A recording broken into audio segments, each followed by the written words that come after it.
আজকের রেসিপি সুজির তৈরি রসভরি পিঠা। এই পিঠাটা এতটাই সুস্বাদু, এতটা সফট, যেটা মুখে দিলেই মিলিয়ে যাবে। না খেলে আপনারা বুঝতেই পারবেন না এই পিঠাটা এতটা তুলতুলে নরম হয়।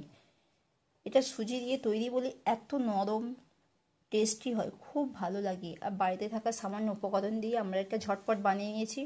আর যদি ভিডিওটা ভালো লাগে লাইক, কমেন্ট, শেয়ার, সাবস্ক্রাইব করবেন। যে সকল নতুন বন্ধুরা চ্যানেলটায় এসেছেন চ্যানেলটাকে সাবস্ক্রাইব করার অনুরোধ করলাম। আপনারা দেখছেন Sadia's kitchen with village food. পুরো ভিডিওটা দেখুন, স্কিপ করবেন না, তাহলে অনেক কিছু জিনিস বাতিল পড়ে যাবে, ঠিক মতো বানাতে পারবেন না। একটা কড়া বসিয়ে দিয়েছি। এবার ওই কড়ার মধ্যে দেখুন আমি সুজি নিয়েছি, একটা বাটিতে মেপে নিয়েছি। দেখুন এক বাটিতে একটু কম সুজি নিয়েছি, এটাকে কড়ার মধ্যে দিয়ে দেব। এবার এটাকে একদম লো ফ্লেমে রেখে একটু ভেজে নেব, সুজির কাঁচা গন্ধটা যেন চলে যায়। সুজির যে একটা নিজস্ব কাঁচা গন্ধ আছে, এই গন্ধটা চলে যাওয়া পর্যন্ত আপনারা এইভাবে হালকাভাবে একটু নেড়ে নেবেন। কোনো মতেই গ্যাসের ফ্লেমটাকে বাড়াবেন না, একদম লো ফ্লেমে রেখে এইভাবে উল্টে পাল্টে নেবেন। নাড়তে নাড়তে সুজি থেকে একটা সুন্দর গন্ধ বেরোবে।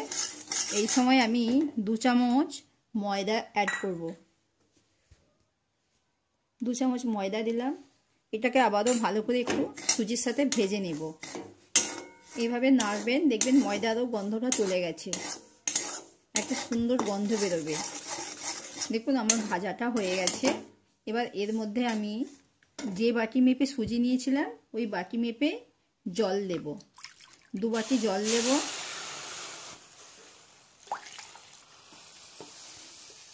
এই সময় গ্যাসের ফ্লেমটাকে একটু মিডিয়ামে রাখবেন। এবারে ভালো করে নেড়ে নেব। আমি ওর মধ্যে সামান্য লবণ দিলাম, আবারও ভালো করে মিশিয়ে নেব। এটা নাড়বেন, নাড়তে থাকবেন অনবরত। নাড়তে নাড়তে একটা ডো তৈরি হয়ে যাবে। এই সময় আপনার খামিরটা যত ভালো হবে, সুজিটা যত ভালোভাবে সেদ্ধ হবে, আপনার খামিরটাও তত সুন্দর হবে। দেখুন আমার কত সুন্দর খামিরটা হয়েছে। এইভাবে আপনারা নাড়তে থাকবেন, খুব শক্ত করবেন না, একদম পাতলাও থাকবে না, একটা মিডিয়াম নর্মাল ডো যেমন হয় সেই রকম ডো তৈরি হবে। এই সময় আমি নামিয়ে নেব, কারণ সুজি একটু টেনে যাবে। দেখুন এটাকে নামিয়ে একটা পাত্রে ঢেলে নেব। কড়ার মধ্যে রাখলে বেশি টেনে যাবে। গ্যাসের ফ্লেমটাকে বন্ধ করে দিলাম। সুজিটা আমি অন্য পাত্রে ঢেলে নিয়েছি। এটাকে গরম থাকতে থাকতে আমি মাখিয়ে নেব।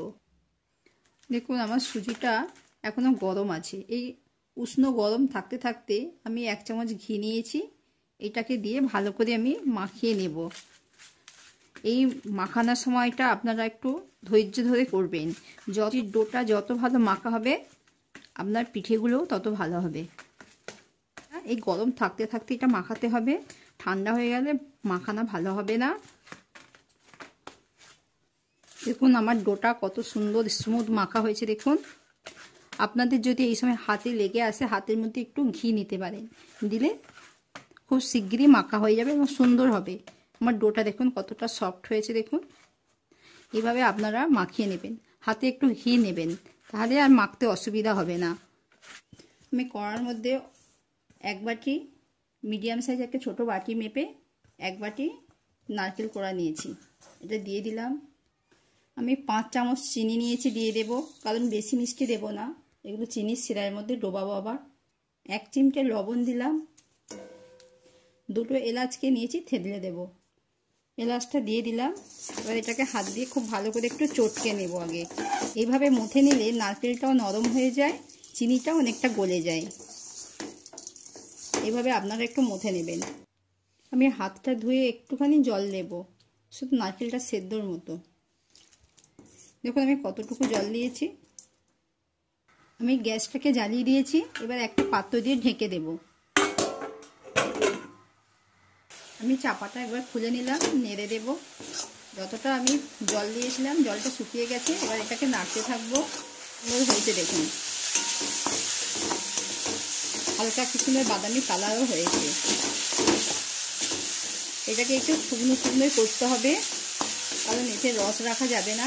আমার ছাইটা হয়ে গেছে। এবার গ্যাসের ফ্লেমটাকে বন্ধ করে দিলাম। কতটা সুন্দর সফট হয়েছে দেখুন। আমি হাতে একটু ঘি নেব, দেখুন হাতে একটু করে ঘি নিয়েছি, দুটো হাতে মেখে নেব। এবার এটা থেকে লেচি কাটবো, ছোট ছোট করে লেচি কেটে নেব। আমি ছোট করে লেচি কেটে নিয়েছি, দেখুন এইভাবে গোল করে নেব, দিয়ে এইভাবে চ্যাপটা করব। ছোট করে একটুখানি খোল তৈরি করে নেব। এখানে খুব বড় খোলের দরকার নেই, আমি পিঠাগুলো একটু ছোট সাইজের করব। দেখুন এইভাবে একটু করে নেব। দেখুন আমি একটা পিঠা নিয়েছি, এবার এর মধ্যে নারকেলের ছাইটাকে দিয়ে দেব। খুব বেশি ছাই দেবেন না, কারণ আমার পিঠেগুলো তো খুবই ছোট, সেই জন্য এইভাবে দিয়ে দেবেন, একটু চেপে দেবেন।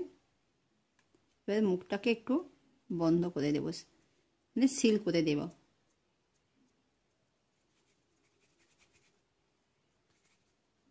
দেখুন এই রকম পিঠা হবে। এই রসপুলিগুলো এত ভালো লাগে খেতে, না খেলে আপনারা বুঝতেই পারবেন না। দেখুন কত সুন্দর হয়েছে, গাগুলো দেখুন একটু ফাটে না। এইভাবে আপনারা সবগুলোকে বানিয়ে নেবেন। দেখুন আমি পিঠাগুলোকে বানিয়ে নিয়েছি, এবার তেলে ভেজে নেব। আমি কড়ার মধ্যে তেল দিয়ে দিলাম, তেলটা আমার হালকা গরম হয়েছে। এবার ওর মধ্যে আমি পিঠেগুলোকে দিয়ে দেব। পিঠেগুলোকে আমি এক এক করে ছেড়ে দিচ্ছি। আর এই আমি পিঠাগুলোকে তেলের মধ্যে দিয়ে দিয়েছি। আপনার গ্যাসের ফ্লেমটাকে মিডিয়ামে দেবেন, দিয়ে এভাবে উল্টে পাল্টে ভেজে নেবেন। এই পিঠাগুলো ভাজতে খুব বেশি যেমন সময়ও লাগে না, খুব বেশি তেলও লাগে না, খুব অল্প তেলেতেই এগুলো ভাজা হয়ে যায়। আমি পিঠাগুলোকে একবার করে উল্টে দেব। এভাবে আপনারা উল্টে পাল্টে একটু লাল লাল করে ভেজে নেবেন। আমার পিঠেগুলো ভাজা হয়ে গেছে, এবার আমি তেল দিয়ে তুলে নেব। আমি একটা কড়া বসিয়ে দিয়েছি। আমি যে বাটি মেপে সুজি নিয়েছিলাম সেই বাটি মেপে চিনি দিয়ে দিলাম। সেই বাটি মেপে এক বাটি জল দিয়ে দেব। দুটো এলাচ নিয়েছি, থেতলে দেব, এটাকে দিয়ে দিলাম। এলাচটাকে দিয়ে দিলাম। এবার এটাকে অনবরত নাড়তে থাকবো, চিনিটা গলে যাবে। দেখুন আমার মিষ্টির ব্যালেন্সের জন্য আমি অল্প একটুখানি 1 চিমটে লবণ দিলাম। দেখুন আমার জলটা কত সুন্দর ফুটে গেছে। দেখুন আপনাদেরকে 1 তার বা 2 তার শিরা করতে হবে না, চিনিটা গলে যাওয়া পর্যন্ত শুধু আপনারা লক্ষ্য করবেন। দেখুন আমি পিঠাগুলোকে ওর মধ্যে দিয়ে দেব।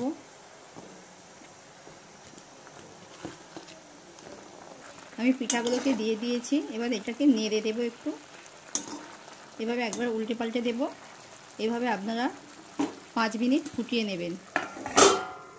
আমি একবার চাপাটা খুলে নিলাম, একবার উল্টে দেব। এই পিঠাগুলো এই শিরাটা টেনে নেবে, পিঠাগুলো নরম তুলতুলে হয়ে যাবে, যেটা আপনারা মুখে দিলেই বুঝতে পারবেন যে কতটা সফট। নিয়ে 10 থেকে 15 মিনিট, কমপক্ষে 10 থেকে 15 মিনিট আপনারা এই শিরার মধ্যে ঢাকা দিয়ে রেখে দেবেন। আর পারলে আধ ঘন্টা রাখতে পারলে আরোই ভালো আছে। কতটা সফট আপনারা দেখুন, তুলতুল করছে, নরম তুলোর মতো। না খেলে আপনারা বুঝতেই পারবেন না